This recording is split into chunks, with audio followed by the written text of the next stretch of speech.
என்னடா இந்த புள்ள இப்படி பேசுதுன்னு நினைக்காதீங்க.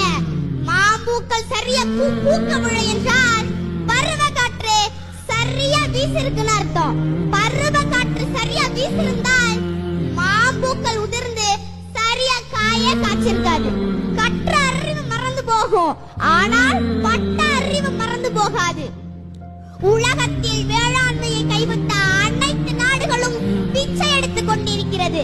அந்த நிலைமை நமக்கு வந்துவிடக் கூடாது. இங்கு தொழில் வளர்ச்சின்னு சொல்றீங்களே, நல்ல வேலை பார்த்தா சம்பளம் கிடைக்கும். சம்பளம் கிடைச்சா நல்லா சாப்பிடலாம். அப்ப அந்த சாப்பாடு எங்க இருந்து வருது? யாருக்கிட்டையும் பதில் இல்ல. விவசாயத்தை படிக்காதவன் செய்கிற தொழில் என்று நீங்க நினைக்கிறீங்க. விவசாயம் என்பது தொழிலே கிடையாது. அது நம்முடைய பண்பாடு, வாழ்வியல் என்பதை நீங்க புரிஞ்சுக்கணும். விவசாயத்தை படிக்காதவன் செய்கிற தொழில் என்று நீங்க